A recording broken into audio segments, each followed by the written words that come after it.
ప్రార్థన చేసుకుందామండి. ప్రేమ నమ్మకం మాత్రం నీకే స్తుతిస్తున్నాం నాయన. గత వారం నుంచి ఈ వారం వరకు కూడా మమ్మల్ని అందరం కూడా సజీవులకు ఉంచి మరి ఒకసారి నేను మాటలు ఆలోచించిన సమయాన్ని బట్టి ఆరోగ్యాన్ని బట్టి ఆయుష్కాలను బట్టి కొట్టాను నా చదువుతండి. ఇప్పటి వరకు పాటలు పాట ఎందును వాక్యం చదువుటం ఎందును మొదటి మెసేజ్ చెప్పటం ఎందును నీ హస్తం మాకు తోడుగా నడిపించినందుకు వందనాలు స్తోత్రాలు తండ్రి. అలాగే ప్రాముఖ్యమైన సమయంలోనికి వెళుతూ ఉండగా పరిశుద్ధాత్మ యొక్క పరిపూర్ణమైన సహాయం నాకు అందించమని అర్థిస్తూ సదాకాలం మాకు తోడుగా నడిపించమని, అలాగే ప్రపంచవ్యాప్తంగా జరుగుతున్న ఆరాధన క్రమమంతలో సమస్త మహిమ గంధ ప్రభావాలు మీరే పొందుకోమని, ప్రక్కన మందిరంలోనే జరుగుతున్న ఆరాధనలో కూడా ఆయన మీరే సహాయం చేసిన బతుకుని అడుకుంటూ ఈ ప్రార్థనని ప్రియకుమారుడు మా రక్షకుడైన యేసుక్రీస్తు శక్తి గల నామం వేడుకుంటున్నాం పరమ తండ్రి, ఆమేన్. అందరికీ వందనాలండి. ఈ యొక్క వీడియో చూస్తున్న వారు దయచేసి లైక్ చేయండి, షేర్ చేయండి, సబ్స్క్రైబ్ చేసుకునండి. ఎందుకంటే ఎక్కువ మందికి రీచ్ అవ్వాలంటే మీరు లైక్ చేయడం ద్వారా సబ్స్క్రైబ్ చేసుకోవడం ద్వారా ఎక్కువ మందికి రీచ్ అవుతున్న విషయాన్ని అయితే గమనించండి. Thank you so much. ఈరోజు మన పాఠం ఏంటంటే జన్మ నక్షత్రం. జన్మ నక్షత్రం కొంచెం శ్రద్ధగా వింటేనే ఈ యొక్క పాఠం అనేది మనకి అర్థమవుతుంది. శ్రద్ధగా వినాలండి. జన్మ నక్షత్రం ఈ సృష్టిలో మనకి మనం రెండు రకాలుగా ఈ యొక్క సృష్టి మనకు కనిపిస్తూ ఉంటుందండి. అదేంటో చెప్పగలుగుతారా? ఒకటి భూమి మీద మనం కనపడే ఈ వస్తువులు, ఈ ఇళ్ళు, ఇవన్నీ ఈ సృష్టి. ఇంకొకటి తలపైకి ఎత్తగానే ఇంకోటి ఏం కనబడుద్ది? ఆకాశం కనిపిస్తూ ఉంటుంది. అది ఇది కలవటం అనేది ప్రస్తుతానికైతే జరగదు, కానీ అలాగా భూమి ఆకాశం ఇదంతా కూడా ఒకనొక రోజు కంటికి కనిపించకుండా పోయే రోజులు కూడా వస్తాయి. కానీ అప్పటి వరకు కూడా మనిషికి కనిపించేది ఏంటంటే ఈ భూమి ప్లస్ ఆకాశం. కానీ దేవుడు ఆకాశాన్ని ఎందుకు కలగజేశాడు, నక్షత్రాలను ఎందుకు పెట్టాడు, సూర్యుని ఎందుకు పెట్టాడు, చంద్రుని ఎందుకు పెట్టాడు, ఈ గ్రహాలు ఎందుకు, ఇవన్నీ కూడా మనం ఆలోచించగలిగితే మనకి అర్థమయ్యేది. సైంటిస్టులకు కూడా చాలామందికి అర్థం కాని విషయాలు చాలా ఉన్నాయండి. ఆకాశంలో జరిగే అక్కడ ఏమేమి జరుగుతుంది ఏంటి అనేది సైంటిస్టులకు కూడా కొద్దిగానే తెలుసు, కానీ పరిపూర్ణంగా ఎవరికి తెలిసిద్దండి?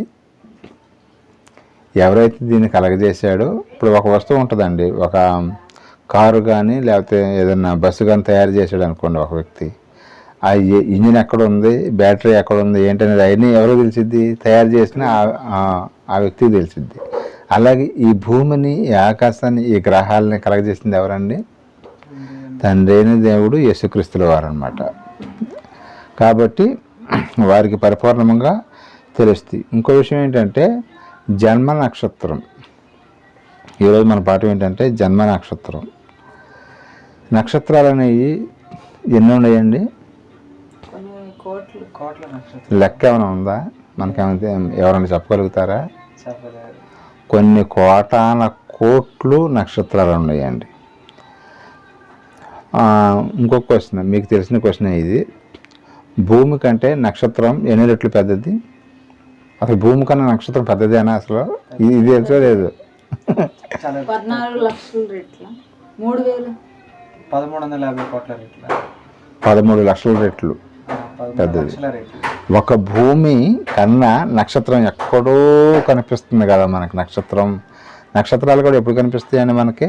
పగలు కనిపిస్తాయా, నైట్ కనిపిస్తాయా? మరి పగలు ఎందుకు కనిపించవు అంటే, పగలంతా నా పిల్లలు పని చేసుకుంటారు, కనిపించకపోయినా పర్వాలేదు, కానీ నైట్ మాత్రం ఆ వెలుతురులో కూడా అవి ఎక్కడే ఉంటాయి మన కంటికి కనిపించకుండా. నైటు కుమారులు పగలంతా పనిచేసి నైట్ కొనుక్కున్నప్పుడు పైకి చూడగానే నేను చేసిన చేతి పని వీళ్ళకి అర్థం కావాలని చెప్పేసి నైట్ కనిపించేటట్టుగా దేవుడు పెట్టడం జరిగిందనమాట. ఈ నక్షత్రాలేంటి, ఈ చంద్రుడేంటి, ఈ సూర్యుడేంటి, ఇవన్నీ వాటిని చూసి నన్ను తెలుసుకోవాలి వీళ్ళు, నా యొక్క చేతి పని ఏంటి అనేది వాళ్ళు తెలుసుకోవాలనే ఉద్దేశంతో ఇవన్నీ కూడా కొన్ని కోటాన కోట్ల నక్షత్రాలను దేవుడు కలగజేసి ఆకాశంలో ఉంచడం జరిగింది. భూమి కన్నా కూడా ఒక్కొక్క నక్షత్రం 13 లక్షల రెట్లు పెద్దదండి. మనం భూమి అసలు ఈ 250 దేశాలు తిరగటానికే మనకి చాలా దూరం ఉంటుంది. కానీ మరి దీనికన్నా కూడా ఎన్ని రెట్లు అంటే చూసారా ఎన్ని రెట్లు పెద్దదో నక్షత్రం. మరి అందుకనే ఆ కీర్తనకారుడు ఏమంటాడంటే, మనం బైబిల్లోకి వెళ్ళి ఆలోచిద్దామండి. కీర్తన గ్రంథము 8వ అధ్యాయం 3, 4 వచనాలు ఒక్కసారి చూడండి. దావీదు గారు ఏమంటున్నాడు? దావీదు గారు గొర్రెలు కాసుకుంటూ ఉన్న దినాల్లో ఆయన ఒక కీర్తన రాయటం జరిగిందండి. ఆ కీర్తనలో నక్షత్రాల గురించి ఆయన ఒక గొప్ప మాట చెప్పడం జరిగింది. కీర్తన గ్రంథము 8వ అధ్యాయం 3, 4 వచనాలండి. 8, 3, 4. నీ చేతి పని అయిన నీ ఆకాశములను నీవు కలగజేసిన చంద్ర నక్షత్రములను నేను చూడగా మనిషిని జ్ఞాపకం చేసుకున్నట్టు వాడే పాటి వాడు. 14 దగ్గర 4. నీవు నరపుత్రుని దర్శించుటకు వాడే పాటి వాడు అయితే నమ్మబడుతుంది. నువ్వు ఈ సృష్టి, ఈ విశ్వం ఇదంతా చూస్తుంటే మనిషిని గుర్తు చేసుకోవడానికి మనిషి ఎంత ఉంటాడండి? 6 అడుగుల ఎత్తు, ఒక 60-70 కేజీల బరువు. ఈ సృష్టిలో ఇవన్నీ చూశాడు ఆయన దావీదు గారు. చూసి ఈ పర్వతాలేంటి, ఈ నక్షత్రాలేంటి, ఈ గ్రహాలేంటి, ఈ సూర్యుడేంటి, ఈ చంద్రుడేంటి, ఇంత పెద్ద పెద్ద వాటిని నువ్వు కలగజేసావు కదా, మనిషిని జ్ఞాపకం చేసుకో. మనిషి ఎంత అండి? ఆకాశం మీద చూస్తే చీమ తలకంత కూడా కనబడతాడో లేదు. అసలు అతను గుర్తు చేసుకోవడానికి ఏ పాటి వాడు అని అడుగుతున్నాడు దావీదు గారు. గొప్ప గొప్ప వాటిని మీరు కలగజేశారు కదా తండ్రి, మరి మనిషిని మాత్రం నువ్వు ఎందుకు కోరుకున్నావంటే, ఎందుకని కోరుకున్నాడు చెప్పండి? దేవుడు తన స్వరూపమందు ఆయన యొక్క ఆత్మను మనలోకి పంపించి జీవించే ఆత్మగా, జీవాత్మగా మనిషిని కలగజేశాడు ఆయన. అందుకనే వీటికి, ఈ సూర్యుడికి, చంద్రుడికి, నక్షత్రాలకి కన్నా కూడా, అన్నిటికన్నా కూడా మనకి ఎక్కువ ప్రాధాన్యత మనిషికే ఇస్తున్నాడు. మరి మొదట మనిషి నుంచి ఇప్పటి వరకు కూడా ఇప్పుడు దాకా మనం బ్రతుకున్నామంటే మొదటి మనిషినే తప్పు చేశాడని చెప్పేసి అప్పుడే భూమి మీద లేకుండా చేస్తే మనం ఒక్కళ్ళ వల్ల ఈ సృష్టి ఇది అంతా ఉండేది. ఒకసారి ఆలోచించండి. ఒక్కోసారి నాకు అసలు ఆలోచిస్తుంటే ఈ సృష్టి ఎందుకు, ఈ మనుషులు ఏంటి, అసలు జన్మించడం ఏంటి, పుట్టడం ఏంటి, చచ్చిపోవటం ఏంటి, ఈ పర్వతాలు ఏంటి, ఈ నక్షత్రాలు అంటే ఇవన్నీ ఒక్కోసారి ఆలోచిస్తూ ఉంటే మైండ్కి అందదు మనకు. అసలు ఎందుకు ఈ ప్రపంచం కలగజేశాడంటే ఆయన నాకు పిల్లలు కావాలని కోరుకున్నాడు కాబట్టే మనం అందరం కూడా భూమి మీదకి వచ్చాం అని అర్థమవుతుంది అన్నమాట. అలాగే నక్షత్రాలను దేవుడు ఊరికనే పెట్టలేదండి ఆకాశంలో. దాని ద్వారాగా మనకి ఏదో నేర్పించాలని, నక్షత్రాలకే మనకి ఏదో అవినాభావ సంబంధం ఉందని ప్రతి ఒక్క మనిషికి, నక్షత్రానికి కూడా. ఏంటో ఈ పాఠం అయిపోయే లోపల మీకు క్లియర్గా అర్థమైద్ది అనమాట. మనిషికి నక్షత్రాలకి చాలా చాలా అనుబంధం ఉందన్నమాట. బైబిల్ అనేది దైవ గ్రంథం అండి. ఎవరు పడితే వాళ్ళు మనుషులు చేత్తో రాసిన గ్రంథం కాదు ఇది. పరిశుద్ధాత్మ ప్రేరణతో రాయబడినటువంటి గ్రంథము బైబిలు. అందుకనే మనుషులు రాసింది అనుకోండి గబక్కన మనకు అర్థమైద్ది. బైబిల్ ఎందుకు అర్థం కావట్లేదు తెలుసా? దేవుడు ఆ ఆలోచనలో ఆయన యొక్క ఆలోచనలో మనం జీవించాలి కాబట్టి అందుకనే బైబిల్ గబక్కన అర్థం కాపాడని ఇన్ని తరాల నుంచి చదువుకుంటూ వస్తున్నా కానీ పరిపూర్ణంగా ఇంతవరకు ఎవరికి కూడా బైబిల్ అనేది తెలియదండి. ఎందుకంటే దేవుడు చాలా లోతుగా పెట్టాడు వాక్యాన్ని. దీన్ని అపార్థం చేసుకొని కొంతమంది బైబిల్ చెత్త పుస్తకం, వేస్ట్, దీనివల్ల ఉపయోగం లేదని మతోన్మాదులు, మత పిచ్చోళ్ళు నోటుకొచ్చినట్టు మాట్లాడుతున్నారు. వాళ్ళని దేవుడే చూసుకుంటాడు. మనం వాళ్ళ మీద ఏం పోట్లాడాల్సిన అవసరం లేదులే, కానీ దేవుడే వాళ్ళకి ఒకనొక సమయంలో బుద్ధి చెప్తారు. చాలామంది కూడా యేసుక్రీస్తుల వారిని ఒకప్పుడు దూషించిన వాళ్ళే తర్వాత యేసుక్రీస్తులను ధరించుకుంటున్నారు. యేసుక్రీస్తుల వారిని తిట్టిన వాళ్ళే ఏం చేస్తున్నారు తెలుసా? ఆయనే ధరించుకుంటున్నారండి.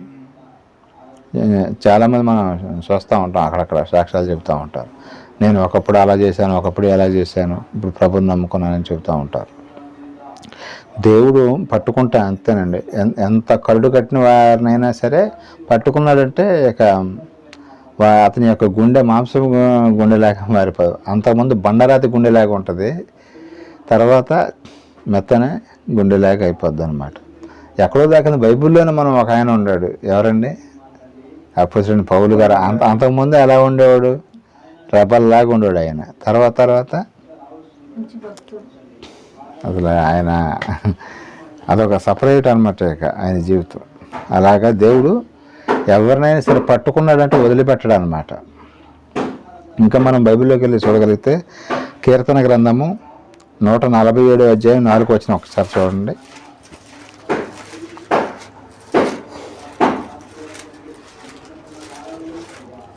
నక్షత్రముల సంఖ్యను ఆయన నియమించి ఉన్నాడు, వాటన్నిటికీ. మనం ఇందాక నేను క్వశ్చన్ వేసాను, నక్షత్రాలు ఎన్నో మీకు తెలుసా అంటే ఏమన్నారు, మాకు తెలియదు అన్నారు. కానీ నక్షత్రాలు ఎన్ని ఉండేవో కూడా దేవుడికి తెలుసా అంట. నక్షత్రముల సంఖ్యను ఎవరికి తెలుసా అంట, దేవుడికి తెలుసు. తర్వాత 147 చదువు 4 వచ్చిన.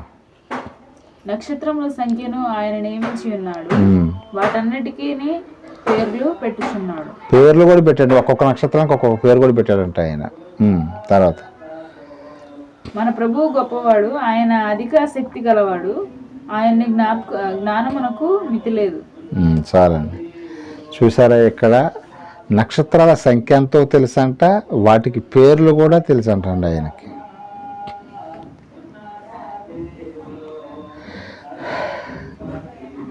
అది ఇన్ని కోట్లు నక్షత్రాలు, అసలు పేర్లు గుర్తుపెట్టుకోవడం చాలా కష్టం. కానీ దేవుడు ఆయన సర్వశక్తిమంతుడు కాబట్టి ఆయనకి అసాధ్యమైనది ఏది లేదు. సమస్తమును సాధ్యమే కాబట్టి వాటికి పేర్లు కూడా పెట్టడం జరిగిందనమాట. అబ్రహాం గారిని కూడా నీకు సంతానం ఎలా ఉంటుందంటే ఆకాశం వైపు చూడు, ఎన్ని నక్షత్రాలు ఉన్నాయి, నీ యొక్క సంతానం కూడా అలాగే ఉంటుందని చెప్పడం జరిగిందండి. ఇంకా దేవుడు మనల్ని ఎప్పుడు ఈ భూమి మీదకి రావాలని కోరుకున్నాడో మనం చూడగలిగితే బైబిల్లో మనకి కొన్ని విషయాలు ఆశ్చర్యంగా ఉంటుంది. మనం ఇప్పుడు ఇది ఎన్నో శతాబ్దం అండి, ఈ 21వ శతాబ్దంలో మనం రావాలని దేవుడు కోరుకున్నాడు కాబట్టే మనం ఈ భూమి మీదకి ఇప్పుడు వచ్చాం. మనం అసలు ఎప్పుడు కోరుకున్నాడు ఏంటి అని మన బైబిల్లోకి వెళ్ళి చూద్దామండి. ఎఫ్ఎస్సి పత్రిక 1వ అధ్యాయం 4 నుంచి 6 వచనంలో ఉంటాయి, చూడండి ఒకసారి.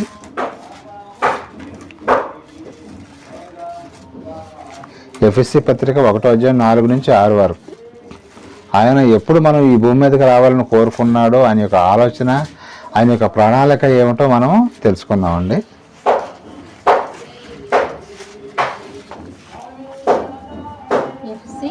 ఎఫ్ఎస్సి 1:4 నుంచి 6 వరకు కలిసి ఉంటుంది చూడండి. ఎట్లనగా తమ ప్రియుని యందు తాను ఉచితముగా అనుగ్రహించిన తన కృపా మహిమకు కీర్తి కలుగునట్లు తన చిత్త ప్రకారమైన దయా సంకల్పం చొప్పున యేసుక్రీస్తు ద్వారా తనకు కుమారులుగా స్వీకరించుటకే మనలను ముందుగా తన కోసం నిర్ణయించుకున్నాడట. తర్వాత తన ఎదుట పరిశుద్ధులము నిర్దోషులమై ఉండవాలని జగత్ పునాది వేయబడక ముందే ప్రేమ చేత ఆయన క్రీస్తులో మనలో ఏర్పరచుకున్నాడు. జగత్తు పునాది వేయబడక మునుపు అంటే ఎప్పుడండి? ఈ భూమి కానీ, ఈ నక్షత్రాలు కానీ, ఈ గ్రహాలు కానీ ఏమి లేనప్పుడు అప్పుడే ఆయన మనల్ని పలానా తరంలో, మొదటి తరంలో వీళ్ళు రావాలి, రెండో తరంలో వీళ్ళు రావాలి, 2వ శతాబ్దంలో వీళ్ళు రావాలి, ఈ తరంలో వీళ్ళు రావాలి అప్పుడే ఆయన నిర్ణయించుకున్నాడంట. అసలు మనకు తెలుసా అండి మనం పుడతామని, అసలు భూమి మీదకి వస్తామని మనకు తెలుసా? అసలు ఏమన్నా మన గురించి మనకు తెలియదు. కానీ దేవుడు చూసారా మన పట్ల ఎంత ప్రణాళిక కలిగి ఉన్నాడు ఆయన. పలానా టైంలో వీళ్ళు రావాలి, వీళ్ళు నా కొరకు జీవించాలి. నిజంగా మనం నలుగురు బాప్తిస్మం తీసుకున్నామంటే అది ఎవరి గొప్ప అండి? అది మన గొప్ప అంటారా? ఆయన ఆకర్షించుకున్నాడు కాబట్టే మనం రాగలిగాము. ఇంకో విషయం ఏంటంటే మళ్ళీ సత్యవాక్యాన్ని మనం అందరికన్నా కూడా ఒక మంచి వాక్యాన్ని దేవుడు మనకిచ్చాడని చెప్పుకోవచ్చు. ఎందుకంటే బైబిల్లో ఏది తప్పు ఏది ఒప్పు అనేది చాలామందికి తెలియదండి. కానీ వారం చర్చికి వెళ్ళే వాళ్ళు కూడా ప్రార్థన ఎవరికి చేయాలో కూడా తెలియని వాళ్ళు ఉండాలంటే వాళ్ళ తప్పని మనం అనలేము. కానీ దేవుడు ప్రేమించి మనకి ఒక మంచి వాక్యాన్ని అనేది మనకి ఇవ్వటం అనేది చాలా ఇది మాత్రం చాలా గొప్ప అని నేనైతే అనుకుంటున్నాను. ఎందుకంటే కొంతమందికి ఈ యొక్క సత్యవాక్యాన్ని తెలుసుకునే భాగ్యం చాలామందికి లేదండి. కానీ దేవుడు ప్రేమించి మీరు కష్టాలు పడ్డా, నష్టాలు వచ్చినా సరే నా కొరకు నిలబడండి ఈ యొక్క వాక్యాన్ని నేర్పించి మనకి మహాజ్ఞానాన్ని మనం చచ్చిపోయిన తర్వాత కూడా, పరలోక రాజ్యం వెళ్ళిన తర్వాత కూడా మనకి ఈ యొక్క వాక్యం అనేది ఉపయోగపడుతుంది. జీవవృక్ష ఫలములు అని చెప్పుకున్నాం కదా. జీవవృక్ష ఫలములు అంటే ఏంటండి? అది ఫ్రూట్స్ కాదండి, దేవుని యొక్క వాక్యమే. భుజింపని ఇస్తున్నాడా మనల్ని? ఎస్. ప్రతి వారం కూడా మనం జీవవృక్ష ఫలములు భుజిస్తున్నాం. మనం దేవుని యొక్క వాక్యాన్ని తింటున్నామా లేదా? తింటాం అంటే ప్లేట్లో పెట్టుకొని తింటాం కాదు, మైండ్కి ఎక్కించుకుంటున్నామా లేదా అని అర్థం. ఇంకా మనం చూడగలిగితే కీర్తన గ్రంథము 147 అధ్యాయం 4వ వచనం ఒకసారి చూడండి. నక్షత్రముల సంఖ్యను ఆయన నియమించి ఉన్నాడు, వాటన్నిటికీ పేర్లు పెట్టుచున్నాడు. వాటన్నిటికీ పేర్లు పెట్టాడంట. ఏమేమి పేర్లు పెట్టాడు? కొన్ని చూద్దామండి, అన్నీ చూడాలంటే మన వల్ల కాదు. కానీ దేవుడు కొన్ని రాయించాడు. నక్షత్రాలకి పేర్లు ఏమేమి పెట్టాడో అది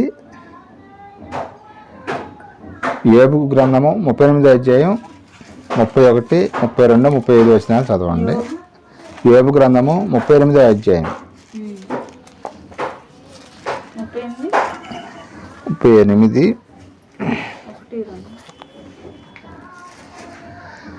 32, 35, 31. కృతిక నక్షత్రములను, ఇదిగో నక్షత్రం పేరు చెబుతున్నాడు చూడండి అక్కడ. కృత్తిక నక్షత్రం అట. నక్షత్రములను నీవు బంధించగలవా? 32 కూడా శీర్ష నక్షత్రాలు. మృగశీర్ష నక్షత్రం అంట. కట్లను విప్పగలవా? వాటి వాటి కాలములలో నక్షత్ర రాశులను వచ్చినట్లు చేయగలవా? సప్తర్షి నక్షత్రములను వాటి ఉపనక్షత్రములను నీవు నడిపించగలవా? మెరుపులు బయలు వెళ్ళి చిత్తం ఉన్నామని నీతో చెప్పినట్లు నీవు వాటిని బయటకు రప్పించగలవా? 35 వచనం కూడా చూసారా? నక్షత్రాల పేర్లు అక్కడ రాయించాడు. కృత్రిక, సప్తర్షి. ఆ నక్షత్రాలు కూడా ఏంటంటే వాటి వాటి కాలాల్లోనే వస్తాయి అంట. ఎలా వస్తాయి? వాటి వాటి కాలాల్లో అంటే అన్ని నక్షత్రాలు ఒకేసారి రావా? శీతాకాలం అని కాదు. నక్షత్రానికి మనిషికి ఒక లింక్ అనేది పెట్టడం జరిగింది అనేది కొంచెం ముందుకు వెళ్ళిన తర్వాత చూస్తాం. ఒక నక్షత్రాలు ఉన్నాయి చూసారా? ఒక్కొక్క మనిషి పుట్టినప్పుడు ఒక్కొక్క నక్షత్రం పుడతా ఉంటుంది. అందుకని ఆయన అక్కడ ఏం చేశాడంటే వాటి వాటి కాలాల్లో వాటిని రప్పిస్తానని చెప్పాడు. కాలాలలో అంటే మన శీతాకాలం, వానాకాలం ఈ కాలాలు కాదు. ఆయన అనుకున్న కాలం వేరు, మనం అనుకునే కాలాలు వేరు. అంటే ఒక మనిషి భూమి మీదకి వచ్చాడు అనుకో, అతను పుట్టినప్పుడు ఒక నక్షత్రాన్ని పుట్టేటట్లుగా చేయటం జరిగింది. ఇది ఎవరికైనా తెలుసా? బయట వాళ్ళకి. నేను పుట్టినప్పుడు ఒక నక్షత్రం కలిగింది, నువ్వు పుట్టినప్పుడు ఒక నక్షత్రం పుట్టింది, ఒక మహానుభావుడు పుట్టినప్పుడు ఒక నక్షత్రం వచ్చింది. కొంచెం ముందుకు వెళ్ళిన తర్వాత అది కూడా మనకి వస్తుంది. ఇంకా మనం చూడగలిగితే అపోస్తుల కార్యము 17వ అధ్యాయం 26వ వచనం ఒకసారి చూడండి. అపోస్తుల కార్యము 17:26. మరియు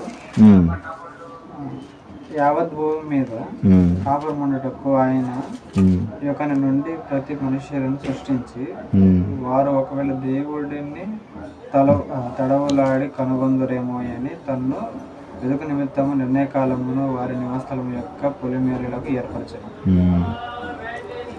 మనుషులు ఎప్పుడు రావాలి ఏంటి అనేది ఆయన ముందుగానే నిర్ణయించుకొని పలానా టైంలో 17వ శతాబ్దంలో, మొదటి శతాబ్దంలో ఒక మహానుభావుడు వచ్చారు. ఎవరండి భూమి మీదకి? మొదటి శతాబ్దంలో ఉంది యేసుక్రీస్తుల వారు అనమాట. ఆయన వచ్చినప్పటి నుంచి అది మొదటి శతాబ్దం అంటే ఆదాము అనుకుంటున్నారు. క్రీస్తు అప్పటి నుంచి 2 భాగాలు చేస్తారు. అంతమందిదేమో క్రీస్తు పూర్వం, ఈయన వచ్చిన క్రీస్తు తక్కువ అనమాట. నేను చెప్పింది మొదటి శతాబ్దం కాబట్టి మొదటి శతాబ్దంలో యేసుక్రీస్తు వారు రావటం జరిగింది. అక్కడ నుంచి 21, లేకపోతే 61 అంత ఉండాలి. ఎలాగా మనం 21వ శతాబ్దంలో రావటం జరిగింది. ఇంకో విషయం ఏంటంటే ఈ యొక్క 21వ శతాబ్దంలో మనం పుట్టడం వల్ల ఇంకొక ఆయన కూడా మహానుభావుడు పుట్టాడని చెప్పుకోవచ్చు. 21వ శతాబ్దంలో ఎవరంటే పిడి సుందరరావు గారని. ఆయన పుట్టినటువంటి కాలాల్లో మనం పుట్టడం, ఆయన సర్వ సత్యాన్ని బయటికి తీసి అందరికీ తెలిసేట్టుగా చేయటం నిజంగా చాలా గొప్ప విషయం అని చెప్పుకోవచ్చు. యోబు గ్రంథము 38:33 ఒకసారి చూడండి.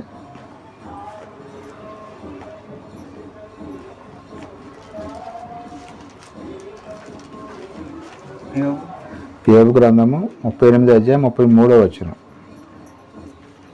ఆకాశ మండలము కట్టడలను నీవు ఎరుగుదువా, దాని భూమి మీద గల ప్రభుత్వములను నీవు స్థాపింపగలవా.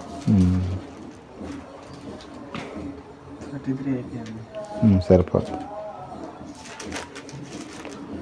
మనిషిని ఎక్కడ ఉంచాడంటే భూమి మీదే ఉంచాడండి. మిగతా ఏ గ్రహం మీద కూడా మనిషికి అధికారం ఇవ్వలేదండి. దేని మీద అధికారం ఇచ్చాడు దేవుడు? భూమి మీదనే.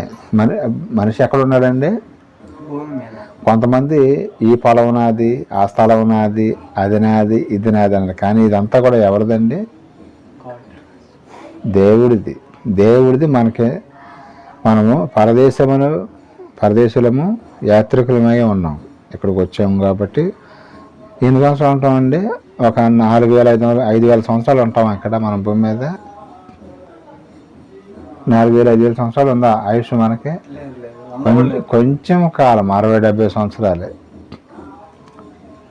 ఈ తక్కువ సమయంలోనే దేవుడి కోసం మనం జీవించి ఉన్నట్లయితే మనకి ఒక మహాలోకాన్ని ఇస్తానని చెప్పాడండి. అదే ఏ లోకం ఉండేది? పరలోక రాజ్యం ఇస్తానని చెప్పాడు. అందుకని ఈ భూమి మీద ఉన్నంత కాలంలోనే మనం ఎప్పుడు చచ్చిపోతామో మనకు తెలియదండి. వయసు వాళ్ళైనా, ముసలిళ్ళైనా, ఎవరైనా సరే, చిన్నపిల్లలైనా చచ్చిపోయే అవకాశం ఉంది. కాబట్టి అంటే కొంతమంది యాక్సిడెంట్ ద్వారా చనిపోవచ్చు, కొంతమంది రోగాల ద్వారా చనిపోవచ్చు.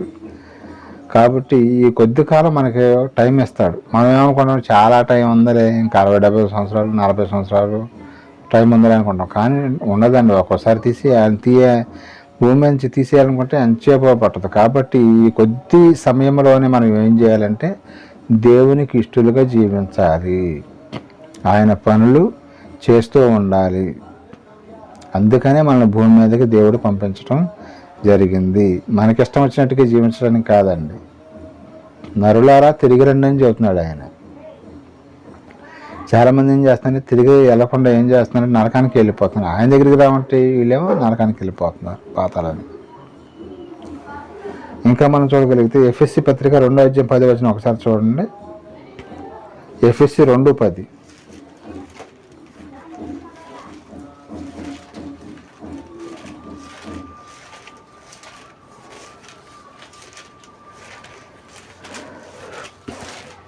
ఎఫ్ఎస్సి పత్రిక 2:10 అండి. మరియు వాటి యందు మనం నడుచుకున్న వాళ్ళని దేవుడు ముందుగా సిద్ధపరిచిన సత్క్రియలు చేయుటకే క్రీస్తు యేసునందు సృష్టింపబడిన వారమై ఆయన చేసిన పని.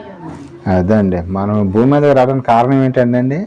ఇక్కడ చెప్పేశాడండి, సత్క్రియలు చేయాలి. సత్క్రియలు అంటే ఏంటండి? సత్య సంబంధమైన క్రియలు, మంచి క్రియలు. చాలామంది మంచి క్రియ, సత్క్రియ అంటే మంచి క్రియ అనుకుంటారండి. కొంతమంది విగ్రహాల దిగులు కూడా వాళ్ళు కూడా మంచి పనులే చేస్తారండి. అన్నదానం చేస్తారు, వస్త్రదానం చేస్తారు.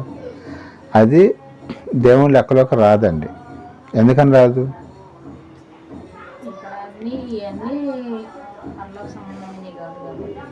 వాళ్ళకి ఏదో నచ్చినట్టుగా చేస్తూ ఉంటారు. కానీ అది మురికి గుడ్డ వలె ఉన్నదంట ఆయన దృష్టికి. మురికి గుడ్డ. ఇప్పుడు మసిగుడ్డ ఉందనుకోండి, చక్కగా మన భుజం మీద వేసుకొని తిరుగుతామండి. బాగా మంచి టవల్ ఉంటాయి, భుజం మీద వేసుకొని తిరుగుతారా?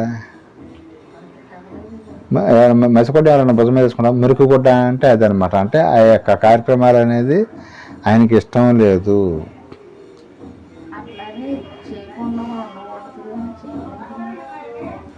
అంటే అది పరలోక రాజ్యానికి వెళ్ళటానికి ఉపయోగపడదా? ఇప్పుడు వాళ్ళు చేసేది అంటే రాంగ్ వేలో చేస్తున్నారు కదా. రైట్ వేలో చేస్తే అది ఓకే. ఇప్పుడు క్రైస్తవులు ఉన్నారు,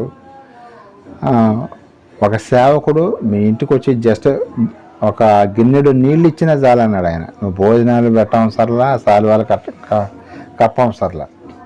అదే దేవుని పని మీద వస్తే జస్ట్ మంచినీళ్ళు ఇస్తే చాలు, నువ్వు నీ యొక్క ఫలాన్ని పొందుకుంటావు అని చెప్పాడు ఆయన. ఆ డిఫరెన్స్ తెలియాలండి మనకి.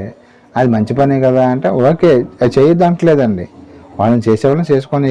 కానీ దేవుని దృష్టిలోకి అది సత్క్రియ కాదు అని చెబుతున్నాను నేను. సత్క్రియ అంటే ఏంటి?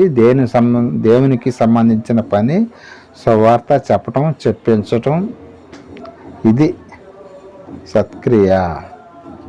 ఎక్కడైనా ప్రార్థన ఉన్నప్పుడు ప్రార్థనకి వెళ్ళటం, ఇవన్నీ కూడా సత్క్రియలు. పాటలు పాడటం, వాక్యం చెప్పటం, నేర్చుకోవటం, తెలియని వాళ్ళకి చెప్పటం, ఇది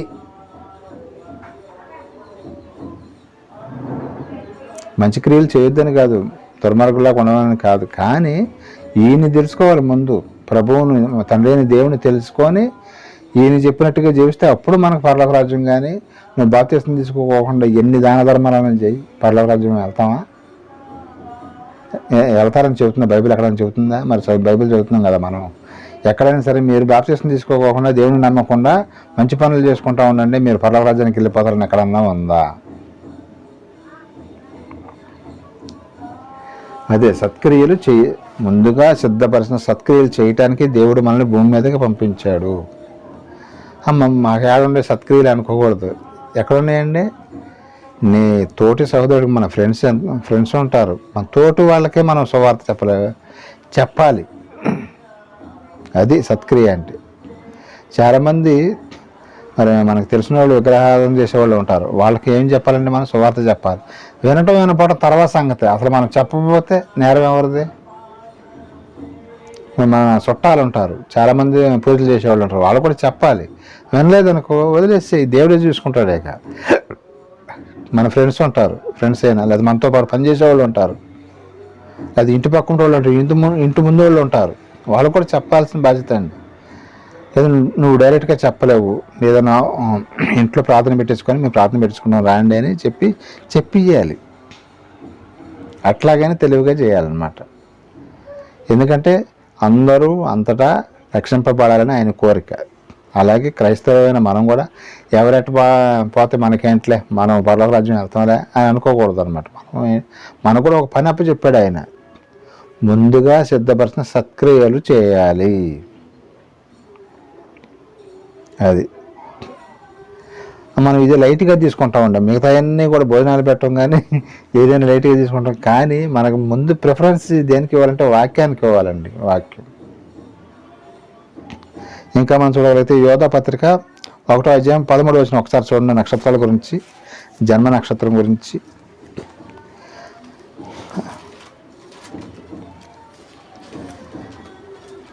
యోధా పత్రిక 1:13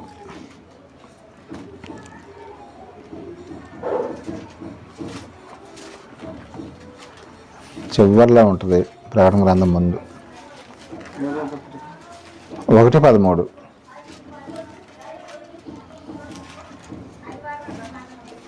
తమ అవమానమును మరుగు వెళ్ళ గ్రగ్గు వారి సముద్రం యొక్క ప్రచండమైన అలలుగాను మార్గము తప్పి తీరగు చుక్కలుగాను ఉన్నారు. చాలా మంది అంట మార్గము తప్పి తిరుగుతున్న చుక్కల వలె ఉన్నారంట. కొన్ని నక్షత్రాలు మనం పడుకొని చూస్తుంటే అవి ఏమవుతూ ఉంటాయండి, రాలిపోయినట్టుగా ఎక్కడో పడ్డట్టుగా మనకి అనిపిస్తూ ఉంటాయి. వాళ్ళు చాలామంది క్రైస్తవులు కూడా దేవునికి వచ్చిన తర్వాత కొంతకాలం కొన్ని శ్రమలు వచ్చిన తర్వాత ఏం చేస్తారంటే వెనక్కి వెళ్ళిపోతారండి. చాలామంది ఏమనుకుంటారంటే క్రైస్తవులకు వచ్చిన తర్వాత మనకి అన్నీ కలిసి వస్తాయి అనుకుంటారు. అట్లా ఎవరైనా అంటే కనుక వాళ్ళు రాంగ్ స్టెప్ వేసినట్లెక్కి కొన్ని శ్రమలు వస్తాయి. అది మనకే బాగా అనుభవం. మనకైతే మన కుటుంబంలో అయితే కొన్ని శ్రమలు అనేది వస్తాయండి. వచ్చినప్పుడు ఏమైపోవాలి, వెనక్కి వెళ్ళిపోవాలా? కొన్ని చుక్కలంటే మార్గం తప్పి పక్కకి వెళ్ళిపోతుంది. కానీ మనం నక్షత్రాల వల్లే పక్కకి వెళ్ళిపోకూడదండి, నిలబడాలి ప్రభువులు. అది దీని యొక్క కోరిక. ఇంకా 1 కొరింథీ 15వ అధ్యాయం ఒకసారి చూడండి, వచనాలు కొంచెం ఎక్కువగా ఉండే. 1 కొరింథీ 15:40-41 వచనం ఒకసారి చూడండి. నక్షత్రాల గురించి ఉంటుంది ఈ యొక్క పాఠం అంతా కూడా. ఎక్కువగా నక్షత్రాల మీదే వస్తుంది అనమాట టాపిక్. 15:40-41 వచనం. 1 కొరింథీ 15వ అధ్యాయం. చంద్రుని మహిమ వేరు, నక్షత్రము మహిమ వేరు. మహిమను బట్టి ఒక నక్షత్రము మరి ఒక నక్షత్రమునకు భేదము కలదు కదా. 42 కూడా సరిపోద్దండి. ఇప్పుడు ఒక్కొక్క నక్షత్రం ఉందనుకోండి, ఇప్పుడు మనిషికి తేడా ఎలా ఉంటుందండి? ఒక్కొక్కరు ఒక్కో రకంగా ఉంటారు, ఇంకొకరు ఇంకొక రకంగా ఉంటారు. కొంతమంది పెట్టే చేయి ఉంటుంది, కొంతమంది వెనక లాక్కునే చేయి ఉంటుంది, కొంతమంది రకరకాలుగా ఉంటారు మనుషులు. సమాజంలో మనమే కాదు, ఎవరైనా సరే ఒక్కొక్కరు ఒక్కొక్క రకంగా ఉంటారు. కానీ మీరు అలా ఉండకూడదు. ప్రభువులోనికి వచ్చిన తర్వాత ప్రభువులాగా మీరు ఉండాలి అని చెప్పడం జరుగుతుంది అన్నమాట. సూర్యుని మహిమ వేరు, చంద్రుడి మహిమ వేరు, నక్షత్రాల మహిమ వేరు. భూమి కన్నా చూసారా నక్షత్రం ఎన్ని రెట్లు పెద్దదో. ఫిలిప్పీ పత్రిక 2:16 వచ్చేసేయండి. ఫిలిప్పు 2:16. అట్టి జనం మధ్యన మీరు జీవవాక్యమును చేతబట్టుకొని లోకమందు జ్యోతుల వలె కనబడుతున్నారు. అందువల్ల నేను వ్యర్థముగా పరిగెత్తలేదని. సరే అండి, మనం ఎవరైతే దేవుని యొక్క వాక్యం బైబిల్ పట్టుకొని ప్రార్థన ఎక్కడ ఉంటే అక్కడ ఉరుక్కుంటా వెళ్తారో, 10 మందికి వాక్యం చెబుతారు, నలుగురికి చెప్పినా పర్వాలేదు, ఇద్దరికి చెప్పినా పర్వాలేదు. ఎవరైతే బైబిల్ని పట్టుకొని కొంతమంది డబ్బుల కోసం చేస్తూ ఉంటారు కానీ సేవ కాదండి. మన ప్రభువు కోసం, మన కోసం, మన రక్షణ కోసం కనుక చేసినట్టయితే వాళ్ళు ఎలా కనిపిస్తారంట? జ్యోతులు వలె. జ్యోతులు అంటే ఏంటండి? నక్షత్రాలనే జ్యోతులు అంటాడు. ఇంకా ఇంకొక 2 జ్యోతులు ఉన్నాయి, అవి ఏంటి అండి? సూర్యుడు, చంద్రుడు, వాటిని కూడా జ్యోతులే అంటాడు. ఇప్పుడు మళ్ళీ చదవండి, మీకు అర్థమవుతుంది. 2:16 మనం ఎలా కనిపిస్తామంట ఆయనకి? అట్టి జనము మధ్యను మీరు జీవవాక్యమును చేత పట్టుకొని లోకమందు జ్యోతుల వలె కనపడుచున్నారు. అందువలన నేను వ్యర్థముగా సరిపోద్దండి. జ్యోతులు అంటే నక్షత్రాల్లాగా కనిపిస్తారు మీరు అన్నాడు. మనం ఎప్పుడైతే దేని యొక్క వాక్యం కోసం ప్రకటించడానికి దేవుని చిత్తానుసారంగా జీవిస్తామంటాం, అప్పుడు ఆయనకి అక్కడి నుంచి చూస్తారంట భూమి మీద ఒక జ్యోతి కనబడిందండి ఆయనకి. ఎవరో చెప్పగలుగుతారా? అంటే చాలామంది ఉన్నారు. ఒక ఆయన మాత్రం అపవాదుతోనే అడిగాడు, చూసావా ఒక జ్యోతి ఉంది అని. ఎవరండి ఆయన? యోబు గారండి, ఎవరో కాదు. చూసావా యథార్థంగా బతుకుతున్నాడు నా కుమారుడు యోబు గారు అన్నాడు. అక్కడి నుంచి చూశాడు ఆయన. పరలోక రాజ్యంలో నుంచి కింద చూస్తే ఎవరు కనబడాడు నీతిగా? యోబు గారు. అలాగే దేవుడు అక్కడి నుంచి చూస్తే మనం కూడా కనిపించాలండి. అది ఆయన కోరిక.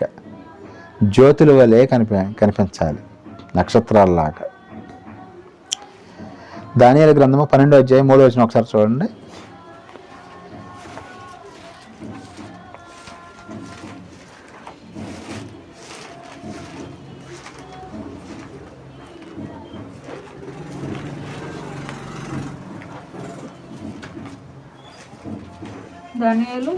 దానియేలు గ్రంథము 12:3 12:3.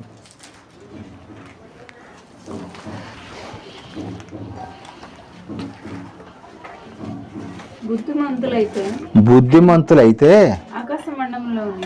ఆకాశ మండలంలోని జ్యోతులను పోలిన వారై ప్రకాశించెదరు.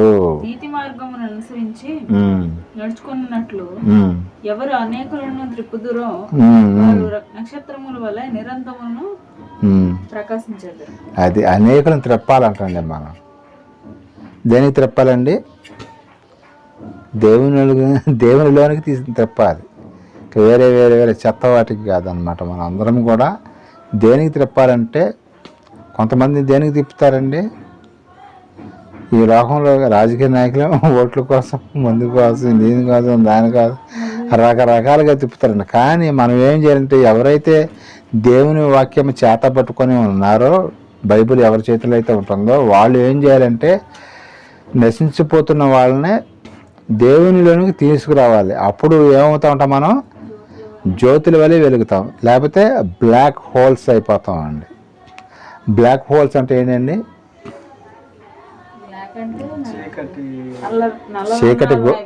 చీకటి గుహ. కొన్ని బ్లాక్ హోల్స్ అని నక్షత్రాలు కూడా రాలి కింద పడిపోతూ ఉంటాయి. సైన్స్లో వచ్చే ఉండొచ్చు, వచ్చిందా ఎప్పుడన్నా?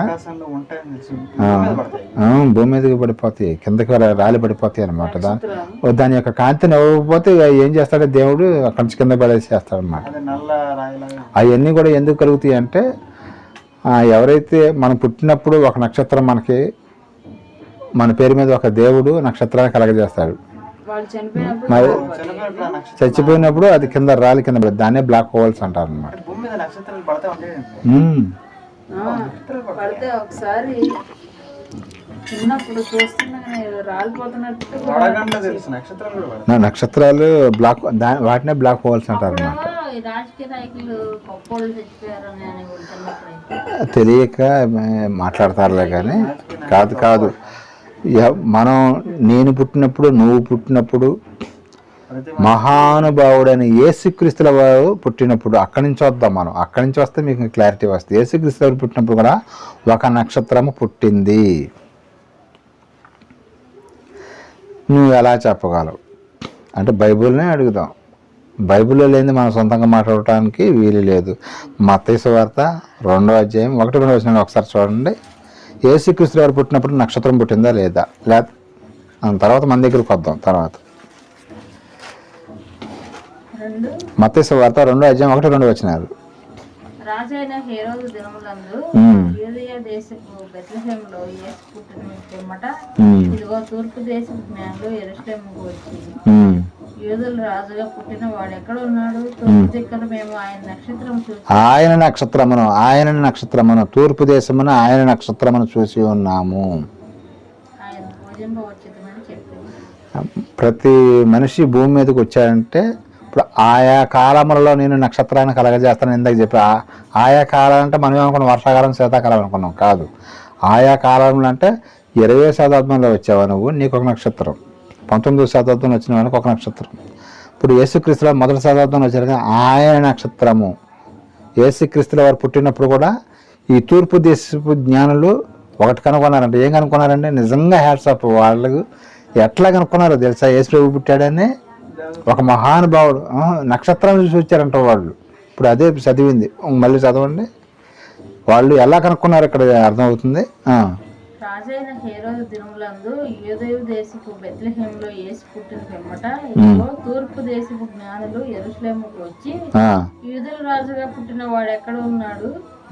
తూర్పు దిక్కున మేము ఆయన నక్షత్రం చూసి అదిగో నక్షత్రాన్ని చూసి పుట్టాడని తెలుసుకున్నారంట. వాళ్ళ దగ్గర బైబుల్ లేదు, పాత నిబంధన లేదు, కొత్త నిబంధన లేదు, అప్పుడు రాయబడలేదు, పాత నిబంధన వాళ్ళ దగ్గర లేదు. అయినా సరే యేసు ప్రభువుని ఎలా గుర్తించారంటే వాళ్ళు ఆయన నక్షత్రం, ఒక నక్షత్రం అనేది బాగా ప్రకాశమానంగా మెరుస్తుంది. ఈ నక్షత్రం ఎవరో ఒక మహానుభావుడు పుట్టాడు, ఆయన యేసుక్రీస్తు వారు అయ్యి ఉంటాడు అని అసలు నిజంగా ఆ థాట్ రావటం గొప్ప కాదు అసలు. అప్పుడు యూదుల రాజుగా పుట్టినవాడు ఎక్కడ ఉన్నాడు అని ఈయన హేరోదు అపార్థం చేసుకున్నాడు. ఆయన అనుకున్న రాజు కాదు. రాజు అంటే ఒకరి కనుక అతను పెద్ద అయిన తర్వాత నా యొక్క పోస్ట్కే అసలు పెడతానని చెప్పేసి చంపేయాలని చూశాడు అనమాట. అప్పుడు హేరోదు అపార్థం చేసుకున్నారు. అది అప్పుడు యేసుక్రీస్తు వారు పుట్టినప్పుడు నక్షత్రం ఎలా పుట్టిందో నువ్వు నేను మనమందరం కూడా పుట్టినప్పుడు ఒక్కొక్క నక్షత్రం పుడుతుంది. మనం ఎప్పుడైతే చనిపోతామో అప్పుడు ఆ యొక్క నక్షత్రం అనేది రాలిపోతుంది. దాన్నే బ్లాక్ హోల్స్ అంటారు. ఇది జన్మ నక్షత్రం. మనం జన్మించినప్పుడు ప్రతి ఒక్క మనిషి కూడా ఒక్కొక్క నక్షత్రాన్ని దేవుడు పుట్టిస్తున్నాడు. అది ఎలా చెప్పగలమంటే ఎలాగే బైబిల్నే మనకు మాదిరి ఎవరండి? యేసుక్రీస్తుల వారు. ఆయన దగ్గరికి వెళ్తానే ఇప్పుడు ఆయన పుట్టినప్పుడు నక్షత్రం పుట్టిందంటే మనం పుట్టినప్పుడు కూడా ఖచ్చితంగా నక్షత్రం పుడుతుంది. అందుకని ఆయా కాలంలో నేను నక్షత్రాన్ని కలగజేస్తానని చెప్పాడు. నక్షత్రాలన్నీ ఒకేసారి సైంటిస్టులు కూడా ఏంటోనండి ఒక్కొక్క నక్షత్రం పడిపోతుంది, ఒక్కొక్కటి కొత్త వస్తుంది, మాకు అర్థం కావట్లేదు. వాళ్ళకి ఏం అర్థమైంది? బైబిల్ చదివితే అర్థమైంది వాళ్ళకి. దేవుడే కలగజేస్తాం. కొత్త నక్షత్రాలు వస్తున్నాయి, ఎక్కడి నుంచి వస్తున్నాయి మాకు తెలియట్లేదు. కోటాను నక్షత్రాలు వస్తున్నాయి. ఇప్పుడు అబ్రహాం గారికి కూడా ఏం చెప్పాడు? నీకు పిల్లలు లేనప్పుడు నువ్వు పైకి చూడు, ఆకాశం వైపు చూడు, ఆకాశంలో ఎన్ని నక్షత్రాలు ఉన్నాయో నీ పిల్లల్ని కూడా అంతమందిని పుట్టిస్తానని చెప్పాడు ఆయన.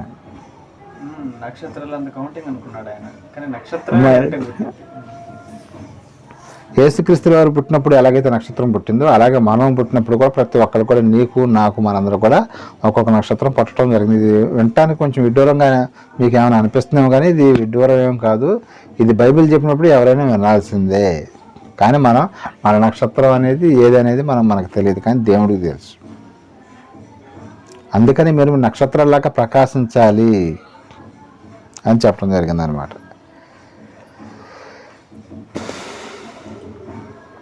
హెబ్రీ పత్రిక 11 అధ్యాయం 17, 18, 19 ఒకసారి చదవండి. ఒక ఆయన తోక చొక్కను కనుక్కొని, హేలీ తోక చొక్క అంటారు. అది కనిపెట్టింది ఎవరంటే హెడ్మన్ హేలీ. దానికి ఏం పెట్టారండి? హేలీ తోక చొక్క అని పెట్టారు. హెడ్మన్ హేలీ అని పేరు. మరి ఆ తోక చొక్క ఆ స్టార్ని కనుక్కున్న ఆయనకి ఆ నక్షత్రానికి ఆయన పేరు పెట్టారు. కానీ దాన్ని కలగజేసిన దేవునికి ఏమన్నా ఒప్పుకున్నారండి వాళ్ళ సైంటిస్టులు? దేవుడు లేడు, నో గాడ్ అంటున్నారు వాళ్ళు. దేవుడు లేడంట, నో గాడ్ అంట.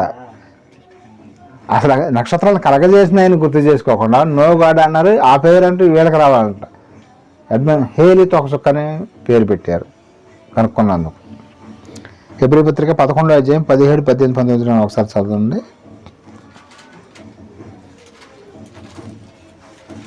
హెబ్రీ పత్రిక 11 అధ్యాయం 17, 18, 19, 20 వచనాలు. అబ్రహాము శోధింపబడి విశ్వాసమును బట్టి ఇస్సాకును బలిగా అర్పించెను. ఎవడు ఆ వాగ్దానములు సంతోషముతో అంగీకరించెను, ఇస్సాకు వలనైనది సంతానము అనబడును అని ఎవనితో చెప్పబడును. ఆ అబ్రహాము మృతులను సహితము లేపుటకు దేవుడు శక్తివంతుడని ఎంచిన వాడే తన ఈ యొక్క కుమారుని అర్పించి ఉపమాన రూపముగా అతన్ని మృతులలో నుండి మరలా పొందాను. 27 సరిపోతుంది. ఇక్కడ చూసారు అబ్రహాం గారు ఇస్సాకు గారిని ఎందుకు బలి చేయడానికి ఒప్పుకున్నాడండి? ఇక్కడ ఆన్సర్ చెప్పారు చూసారు. ఆయన ఇస్సాకు వల్ల నీ సంతానము మృతులను సైతము లేపుటకు దేవుడు శక్తిమంతుడు. చచ్చిపోయిన నా కొడుకు చచ్చిపోయినా సరే దేవుడు లేపుతాడనే ఒక నమ్మకం అంట అబ్రహాం గారికి. అది మృతులను సైతము లేపుటకు ఆయన శక్తిమంతుడు. అబ్రహాం గారు పూర్తిగా నమ్మాడు దేవుడిని. నిజంగా హ్యాట్స్ ఆఫ్. అందుకని ఆయన విశ్వాసాలకు తండ్రి అయ్యాడు అనమాట. అందుకనే ఇప్పుడు ఏం చెప్పంటే నక్షత్రాలను చూడు, పైకి చూడు, అవి ఎన్నుండియో నీకు పిల్లలు కూడా ఇప్పుడు అక్కడ ఆ సంతానం అబ్రహాం సంతానమే. కానీ మన అందరం కూడా ఫస్ట్ ఆదాము గారు, అక్కడి నుంచి కట్ అయిపోయిన తర్వాత రెండో జనరేషన్ ఎవరండి? నోవహు గారు. అక్కడి నుంచి తర్వాత అబ్రహాం గారి సంతానంలో మనం అందరం కూడా.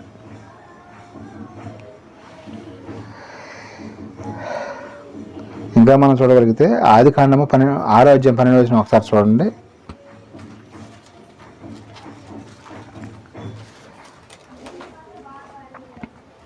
ఆది కాండము 6:12.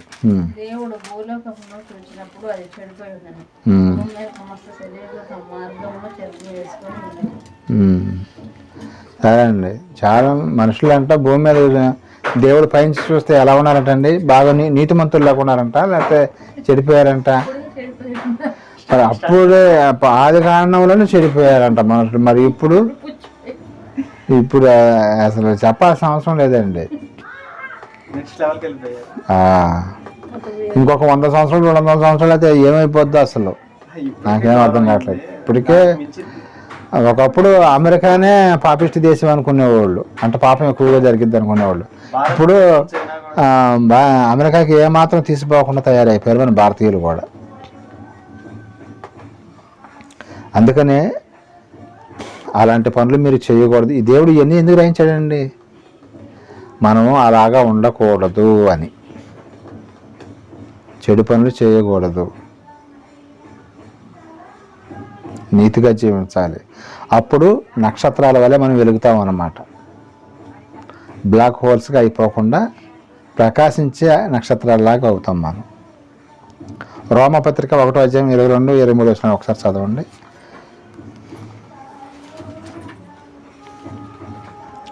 రోమ 1:22.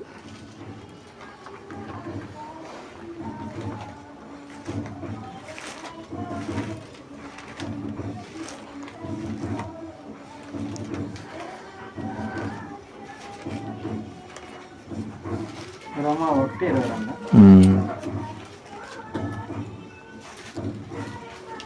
వారి అవివేక హృదయము అంధకారమాయను, తాము జ్ఞానమని చెప్పుకొనొచ్చు బుద్ధిహీనులైరి. చాలామంది మేమే తెలుగు వాళ్ళ, మేమే గొప్ప వాళ్ళం అని చెప్తూ ఉంటారు. వాళ్ళందరూ బుద్ధిహీనులు అంట, బుద్ధిహీనులు అయిపోయారంట. అందుకని క్రైస్తవులు అందరూ కూడా మన జ్ఞానం మనకి ఏమి లేదండి. మనకి నిజంగా వాస్తవంగా చెబితే దేవుడికున్న జ్ఞానంతో పోలిస్తే మన జ్ఞానం ఏపాటిదండి. ఎర్ర సముద్రాన్ని ఆయన 2 పాయలు చేశాడండి. సముద్రం 2 పాయలు చేయటువంటి ఏంటి అసలు? ఎవరి వల్లన అయిద్దా అసలు? ఈ భూమి మనుషుల వల్ల ఎవరి వల్లన అయిద్దా సముద్రాన్ని 2 పాయలు చేయటం? అంత గొప్ప దేవుడిని మనం కలిగి ఉన్నాం కాబట్టి మనం ఏం చేయాలంటే సువార్త వాక్యం నేర్చుకోవాలి, చెప్పాలి లేదా చెప్పించాలి. అప్పుడు ఆకాశ నక్షత్రాల వలె మనం దగ అక్కడి నుంచి పైనుంచి చూసినప్పుడు యోబు గారు ఎలాగైతే ఆయన కంటికి కనిపించాడో మనము కూడా ఆ స్థాయిలోకి వెళ్ళాలండి. అది మరి తేలిక అంటే ఇప్పుడున్న పరిస్థితులను బట్టి చాలా కష్టమని చెప్పుకోవచ్చు. ఇప్పుడు మనం ఉన్నటువంటి ఈ జనరేషన్లో గత ఒక 100 సంవత్సరాలు వెనకపోయినా అక్కడన్నా కుదిరేదేమో, కానీ ఇప్పుడు కనుక చేయటం కష్టమా తేలిక అంటే కష్టమేనే, కానీ అసాధ్యం కాదండి. మన మనసు కనుక పెట్టినట్టయితే నిజంగానే దేవునికి ఇష్టలుగా జీవించవచ్చు. అసాధ్యమైతే ఏమీ కాదు. ప్రయత్నం చేయాలి. చాలామంది ప్రయత్నం చేయకుండానే ఓడిపోయామనుకుంటారు, కానీ ఇప్పుడు ముందు ప్రయత్నం చేసి ఓడిపోయినా పర్వాలేదు, కానీ అసలు ప్రయత్నం చేయకపోతే మనం ఇంకా చాలా దగ్గరలోనే ఉండమని చెప్పుకోవచ్చు గెలవటానికి. కొన్ని మన మనసులో కొన్ని ఆలోచనలు ఒక్కోసారి దారి తప్పించడానికి ప్రయత్నం చేస్తూ ఉంటాడు. వాడు దేవుడు దగ్గరికి లాక్కుంటూ ఉంటాడు. వాడు నా వైపు రావాలని వాళ్ళిద్దరి మధ్యలో మనం నలిగిపోతూ ఉంటాం. అది గుర్తుపెట్టుకోవాలన్నమాట. యేసుక్రీస్తు వారు పుట్టినప్పుడు నక్షత్రము సింబల్ మనకి అర్థమైంది. ఆయన పుట్టినప్పుడు ఒక నక్షత్రం వస్తుందని. రెండోసారి వచ్చినప్పుడు కూడా నక్షత్రాలు ఏమవుతాయో ఇక్కడ మాట చెప్పడం జరిగింది. మత్తయి సువార్త 15వ అధ్యాయం 18-19 వచనాలు ఒకసారి చూడండి. మత్తయి సువార్త 15వ అధ్యాయం 18-19 వచనాల్లో ఒక విషయాన్ని చెప్పడం జరిగింది మనకి.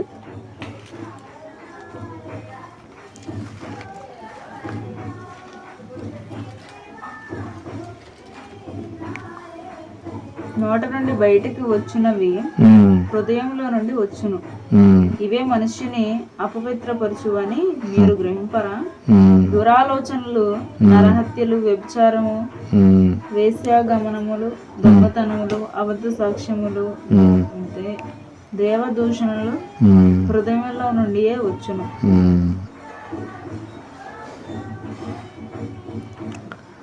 మత్తయి సువార్త 24:29 వచ్చిన ఒకసారి చూడండి, అక్కడ ఉంటుంది మ్యాటర్. 24 మత్తయి సువార్త 24వ అధ్యాయం 29వ వచనం. ఆ దినముల శ్రమ ముగిసిన వెంటనే చీకటి సూర్యుని కమ్మును, చంద్రుడు కాంతిని ఇయ్యడు. యేసుక్రీస్తు పుట్టినప్పుడే నక్షత్రం పుట్టింది, కానీ ఆయన రెండోసారి వచ్చినప్పుడు ఏం జరుగుతుందో ఇక్కడ మనకు కనిపిస్తుందండి. మత్తయి 24:29. చంద్రుడు కాంతిని ఇయ్యడు, ఆకాశం నుండి నక్షత్రములు రాలును, ఆకాశంలో మందలి శక్తులు కదిలింపబడును. అది యేసుక్రీస్తు వారు రెండో రాకడలో ఏం జరిగిందండి? ఈ సూర్యుడు, చంద్రుడు ఇవన్నీ కూడా, నక్షత్రాలు కూడా ఏమైపోతాయి అంట? కాంతి ఇవ్వంట, రాలిపోతాయి అన్నమాట. కాబట్టి ఆ యొక్క సిచ్యువేషన్లో మనం దేవుని చెంత ఉండాలి. కాబట్టి మనం అందరం కూడా ఈ కొద్ది కాలంలోనే మనం దేవుని పని చేసినట్టయితే దేవుని యొక్క కృప అనేది మన మీద ఎల్లప్పుడూ ఉంటుంది. కాబట్టి మరి ఇంకా బైబిల్లో చాలామంది నక్షత్రాల వలె వెలుగుతున్నారండి. చాలామంది ఏమనుకుంటారంటే ఈ యొక్క సినిమా స్టార్స్ని చూసి సూపర్ స్టార్ అని, మెగాస్టార్ అని, పవర్ స్టార్ అని, ఈ స్టార్ అని, ఆ స్టార్ అని, ఇవన్నీ డూప్లికేట్ స్టార్లు అండి. ఒరిజినల్ స్టార్లు ఎవరో చెప్పగలుగుతారా? బైబిల్లో కొంతమంది ఉన్నారండి.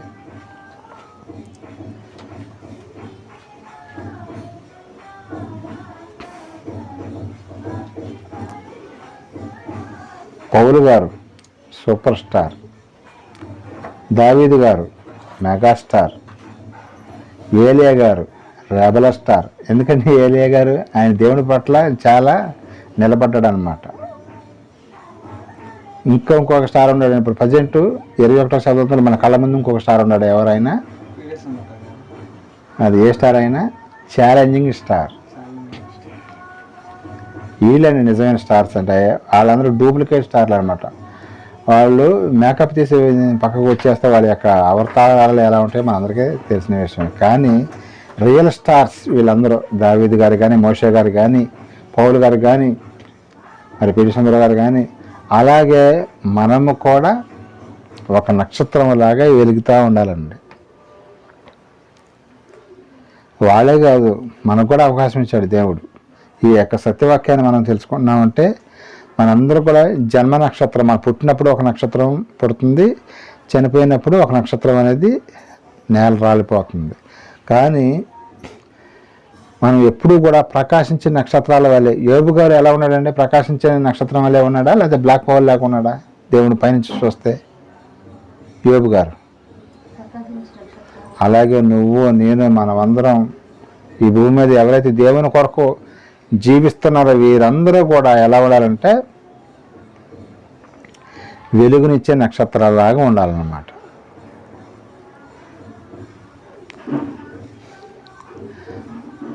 ప్రతి ఒక్కరూ కూడా క్రైస్తవులైన వారందరూ కూడా నక్షత్రాల వల్లే. నీకు వాక్యం చెప్పడం చేత కాదు, చెప్పించు. కొంతమంది చదువు ఉండదు, మరి వాళ్ళ పరిస్థితి ఏంటంటే మరి వాళ్ళు చెప్పిస్తే సరిపోద్ది. సహకారులను కూడా ఆయన పర్లోక రాజ్యానికి తీసుకుంటా ఉన్నాడు. అంటే పెద్ద పెద్ద మీటింగ్లు పెట్టాలా నేను అని అనుకున్న అవసరం లేదు. ఒక్క 4-5 10 మందినైనా కూర్చోబెట్టి చెప్పించినా పర్వాలా. ఇంకో విషయం ఏంటంటే మనం కూడా నీతిగా జీవించాలండి. శుభార్త చేసుకుంటూ అవ్వకుండా మనం చేసే పనులు మనం చేయకూడదు. మనము కరెక్ట్గా ఉండాలి, దేవుని పనులు చేయాలి. కడకు అప్పుడు యేసుక్రీస్తు యొక్క రెండో రాకడలో మనం అందరం కూడా పరలోక రాజ్యానికి వెళ్ళగలుగుతాం. వెలుగునిచ్చే నక్షత్రాల్లాగా ఉండాలి అని దేని యొక్క వాక్యం చెబుతుందండి. మరి ఇంతటితో నాకు మాటలను ముగిస్తున్నాను. చిన్న ప్రార్థన చేసుకుందాం. ప్రేమ నాకు మా తన నీకే సృష్టిస్తాను. నేను ఎప్పటివరకు నేను మాటలు చెప్పాను తండ్రి. జన్మ నక్షత్రము, మేము పుట్టినప్పుడు కూడా ఒక నక్షత్రాన్ని మరి పుట్టిస్తున్నారు, మేము చనిపోయినప్పుడు మరి ఒక నక్షత్రం అనేది రాలిపోతుందని చెబుతున్నావు కదా తండ్రి. నేను మేమందరం కూడా మరి బైబిల్ చేతబట్టుకొని వెలుగునిచ్చే నక్షత్రాల వల్లే ఉండాలని కోరుకుంటూ అలాగే జీవించాలంటే నీ యొక్క సహాయం లేనిదే మేము ఏమి చేయలేము తండ్రి. కాబట్టి ఎల్లప్పుడూ నీ యొక్క కృపా కాపుదల ఉంచమని మమ్మల్ని నేను తోడుగు నడిపించమని సహాయం దయచేయమని, ప్రతి ఒక్క విషయంలో కూడా మీ యొక్క కాపుదల మాకు దయచేయమని బ్రతిమలాడుకుంటూ సదాకాలం మాకు తోడుగు నడిపించమని, అలాగే ప్రపంచవ్యాప్తంగా ఎక్కడైతే నీ యొక్క ఆరాధన జరుగుతుందో వారందరినీ కూడా చల్లగా కాచి కాపాడమని, వారికి కావాల్సిన మంచి ఈవుల్ని దయచేయమని బ్రతిమలాడుకుంటూ, ఆయన మరి ఈ భూమి మీద ఎన్నో శోధనలు, ఎన్నో వేదనలు, ఎన్నో ఇబ్బందులు, ఇరుకులు వస్తూనే ఉంటాయి. కానీ వాటిలన్నింటిలోంచి కూడా మమ్మల్ని బయటికి తీసుకొస్తున్న విధానాన్ని బట్టి నీకు కోటానుకోవట్లేదు నా స్తోత్రాలు తండ్రి. మేము కూడా మరి యోబు గారిలాగా ఎన్ని కష్టాలు వచ్చినా నష్టాలు వచ్చినా ఒక ప్రకాశించే స్టార్ లాగే జీవించే భాగ్యాన్ని మా అందరికీ దయచేయమని, నీ మీదే ఆనుకునే భాగ్యాన్ని మాకు దయచేయమని బ్రతిమలాడుకుంటూ, కుడికైనను ఎడమకైనను చూడకుండా నీ వైపే చూసే భాగ్యాన్ని మా అందరికి కూడా దయచేయమని బ్రతిమలాడుకుంటూ ఈ ప్రార్థనని ప్రియకుమారుడు మా రక్షకుడైన యేసుక్రీస్తు స్థితిగల నామమున అడిగి వేడుకుంటున్నాం పరమ తండ్రి. ఆమెన్. తండ్రి యొక్క దయ, కుమారునికి ప్రేమ, పరిశుద్ధాత్మ యొక్క సన్నిధి సహవాసం మనకి లోకంలో ఉన్న సకల పరిశుద్ధులకు ఆయన ప్రేమించే బిడ్డలకు సదాకాలం తోడుకు నడిపించిన గాక. ఆమెన్. ఆమెన్. అందరికీ వందనాలండి.